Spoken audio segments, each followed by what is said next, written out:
فرمانے کے بعد بھی ان کی اولادوں نے وہ سلسلہ ختم نہیں کیا. یہ واقعہ جو بیان کیا جا رہا ہے یہ غوث پاک کے پردہ فرمانے کے مکمل 450 سال کے بعد کا واقعہ ہے. کتنے 100 سال؟ 450. اب آپ انداز لگائیں کہ 450 برس میں کتنی پشتیں ہو جائیں گی انسان کی. 25 سال میں آدمی کی شادی ہوئی، باپ بن گیا. 50 سال کا ہوا تو اس کا بیٹا 25 کا ہو گیا، اس کی شادی ہو گئی. یہ 75 کا ہوا تو بیٹے کا بیٹا یعنی پوتا وہ 25 سال کا ہوا. اور جب یہ 100 سال کا ہوا تو اس کا پوتا بھی دادا بن چکا. یعنی 100 سال میں کتنی پیڑیاں ہوئی؟ 4. 450 سال میں کوئی پیڑیاں. گنیت میں اندور والے اتنے پیچھے ہیں. اچھا کہیں گنیت زندہ ہے. ماشاءاللہ شکر ہے. کتنی پیڑھیوں تک یہ سلسلہ چلتا رہا غوث پاک کی نیاز کا؟ 18 پیڑھیوں تک مسلسل پیران پیر دستگیر غوث اعظم کی نیاز کا سلسلہ چلتا رہا. یہ جو واقعہ ہے 450 برس کے بعد کا واقعہ، یہاں بھی نام ان کی آل اولاد میں وہی نام ہے ابراہیم، مگر ان کے باپ کا نام ہے علی. ابراہیم بن علی. 50 سال تک کوئی اولاد نہیں ہوئی. ایک دن ان کے ہی اپنے گھر والوں نے کہا کہ میاں تم اپنے باپ داداؤں کی رسم 11ویں بنام نیاز غوثیہ کر رہے ہو تو اس بڑے پیر سے ہی کہو کہ تمہارے وہاں اولاد ہو جائے.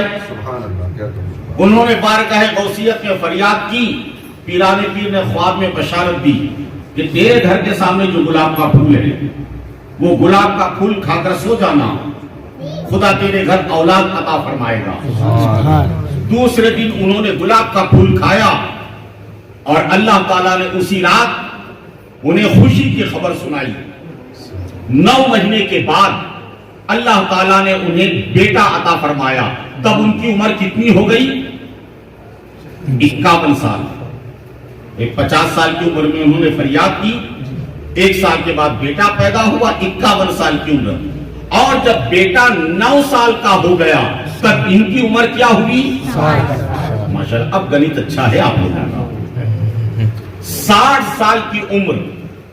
اور یہ جو نیاز ہو رہی تھی یہ 450ویں نیاز تھی غوث پاک کے پردہ فرمانے کے بعد. اور وہ چونکہ یمن کے بہت بڑے تاجر تھے، ہر سال غوث اعظم کی جو نیاز کرتے تھے تو ان کے اپنے گاؤں کا، یمن تو ایک ملک ہے، اس گاؤں کا نام ہے قرا. آپ لوگوں کی دعاؤں سے میں 7-8 مرتبہ یمن میں قرا گیا ہوں میں، اور اس مقام پر بھی پہنچا ہوں جہاں کی یہ کرامت ہو رہی ہے، بتلا رہا ہوں میں. پورے گاؤں قرا کو وہ ابراہیم بن علی غوث پاک کی نیاز کی دعوت دیا کرتے تھے. اور صرف وہ قرا گاؤں نہیں، اس کے آس پاس کے جتنے چھوٹے بڑے ولیجز تھے، چھوٹے اپنے اندور میں کیا بولتے چھوٹے چھوٹے گاؤں کو؟ قصبہ تو بڑا ہو، دیہات. یہ اوریجنل مالوی آدمی ہے. چھوٹے چھوٹے گاؤں، کھیڑے، قصبات یا دیہات، قریب 50 دیہات کے لوگوں کو دعوت دی جاتی تھی. دعوت کا انتظام ہو رہا ہے، کھانا چاروں طرف بنایا جا رہا ہے. اسی ابراہیم بن علی کا بیٹا محمد بن ابراہیم، عمر کتنی ہے؟ 9 سال. اپنے گھر کی چھت پر پہنچا اور اپنی ہم عمر بچوں سے 10-11 سال 7-8 سال اپنی عمر کے سمتھنگ سال 2 سال کم زیادہ اپنی عمر کے بچوں کو بتلا رہا ہے کہ دیکھو آج ہمارے گھر بڑے پیر آئیں گے. کیا کہتا ہے اپنے دوستوں سے کہ آج ہمارے گھر بڑے پیر آئیں گے، آج میرے گھر دستگیر آئیں گے، آج میرے گھر پیروں کے پیر آئیں گے. اور دیکھو ان کے آنے کے لیے ہمارے بابا یہ کھانا بنوا رہے ہیں. دیکھو یہ نیاز، تو اس طرف دیکھو تو 50 دے کے چڑھی ہے، اس طرف دیکھو تو 50 دے کے چڑھی ہے، اس طرف دیکھو تو 50 دے کے چڑھی ہے. 30-40 ہزار انسان کے کھانے کے لیے 2-4 دیگ میں تو کام چلنا نہیں ہے. چاروں طرف کھلے میدان میں دیگیں چڑھی ہوئی ہے اور ہر قسم کا الگ الگ پکوان ہو رہا ہے. بچہ خوشی میں اپنی عمر کے بچوں کو بتا رہا ہے کہ دیکھو ان دیگوں میں میٹھا بن رہا ہے, ان دیگوں میں گوشت کا بن رہا ہے, ان دیگوں میں فلاں چیز. بتاتے بتاتے جانے انجانے میں بچہ اپنے مکان کی چھت کے بالکل کنارے پہنچ گیا اور بے خیالی میں چھت سے نیچے گرا. مشیت خداوندی کے وہ گردن کے بل گرا اور گرتے ہی اسپاٹ پر ہی یہ تاریخ یمنی میں جو واقعہ لکھا ہے کہ عصر کے اذان کے آس پاس کا یہ واقعہ ہے کہ بچہ سر کے بل گرا اور ریڑھ کی ہڈی ٹوٹی اور بچہ ختم ہو گیا. جو 2-4 وہاں بچے تھے انہوں نے اس منظر کو دیکھا تو باپ سے جا کر کہا ابراہیم بن علی سے کہ تمہارا بیٹا سو گیا کھیلتے کھیلتے. باپ کو بھی تعجب ہوا, وہ چھوٹے بچے کیا جانے کہ مرنا کیا ہے جینا کیا ہے. انہوں نے کہا تمہارا بچہ سو گیا, ہم اٹھا بھی رہے ہیں تو بچہ اٹھ نہیں رہا ہے. باپ آیا, باپ نے دیکھا اور ان بچوں سے پوچھا, اس کے ہم عمر بچوں سے کہ کیا ہوا تھا. کہ یہ تمہارا بیٹا یہ محمد بن ابراہیم اوپر سے نیچے گر گیا اور سو گیا. بچے ہی تو ہے, سونا ہی کہہ رہے ہیں, وہ موت اور زندگی وہ بچے کیا جانے. باپ چونکہ نباز تھا, بہت بڑا تاجر تھا جس کو ہم آج کل بزنس مین کہتے ہیں, اس نے نبض دیکھی اور سمجھ گیا کہ میرا بیٹا اب اس دنیا میں نہیں ہے. ایک طرف بیٹے کی لاش اور دوسری طرف سینکڑوں دیگیں چڑھی ہیں پیرانے پیر کی نیاز کے لیے, غوث اعظم کی 11ویں کی نیاز کے لیے. اب اگر یہ بچے کا رونا لے کر بیٹھتا ہے تو پھر یہ کھانے کا کیا ہوگا. آنے والے مہمان آئیں گے تو میرے ہی گھر میں میرے بچے کی موت, جبکہ ہزاروں منتوں مرادوں کے بعد پیدا ہوا ہے, لوگ کیا کھانا کھائیں گے. اور پھر کھائے اگر چلے گئے بغیر کھائے تو میرے کھانے کا کیا ہوگا. خاموشی سے بچے کو اٹھا کر اپنے کاندھے پر اٹھایا, گھر میں لایا اور بیوی کو خاموشی سے بتا دیا کہ بچے کا یہ معاملہ ہوا ہے اور تیرے میرے سوا کوئی یہ بات جاننے نہ پائے کہ ہمارے گھر میں کیا حادثہ ہو گیا, اس لیے کہ آج غوث اعظم کی نیاز ہے. یہ بات اگر پھیل گئی کہ میرے ہی گھر میں موت ہو گئی تو 11ویں کا کھانا کوئی میرے گھر میں مربتاً نہیں کھائے گا. انہوں نے اس 9 سال کے بچے کی لاش کو حضرت اندر کمرے میں بند کیا, باہر سے تالا لگا دیا کہ کوئی کھول کر دیکھنے بھی نہ پائے. اور دونوں میاں بیوی ایسے اس نیاز کے کام میں مصروف ہو گئے, انہوں نے ظاہر نہیں کیا کہ کچھ ہوا ہے. بعد نماز عصر غوث اعظم کی نظر بنام فاتحہ دلائی گئی اور مغرب کی نماز کے بعد کھانا شروع ہو گیا. گاؤں کے لوگ قافلے کے قافلے آتے تھے, 11ویں کی نیاز کھاتے تھے اور اپنے گھروں کو روانہ ہو جاتے تھے. آخری وقت, اب وہ زمانے میں کوئی گھڑی بڑی تو تھی نہیں, چونکہ تاریخ یمن کے رائٹر نے لکھا ہے کہ آخری وقت یعنی کہ سارے لوگ کھانا کھا چکے بھانتے, بس اتنے ہی لوگ رہے تھے, باقی سارے لوگ کھا چکے تھے. یہ کنڈیشن تھی جب رات کے 2 پہر گزرنے کے بعد کیا دیکھا کہ ایک سفید پوش بزرگ بوڑھے آدمی آئے ہاتھ میں لکڑی لے کر, نام لے کر کہا کہ ابراہیم بن علی سب کو تو نے 11ویں کی نیاز کھلا دی, مجھے نہیں کھلائے گا. انہوں نے ہاتھ باندھ کر کہا کہ حضور یہ میدان میں تو سب کھانا پینا ہو گئے لوگوں کا, اب آپ گھر میں ہی آئیے. یہ جیسے روم ہے ہمارے صوفی ایوب علی صاحب کا, ایسے روم میں انہوں نے جو بھی فرش بچھایا, ادب سے بزرگوں کو بیٹھایا, سلبتی میں ہاتھ دھلائے, دسترخوان بچھایا اور دسترخوان بچھا کر جو کھانا تھا سامنے کھانا پیش کیا اور کہا حضور کھانا تناول فرمائے.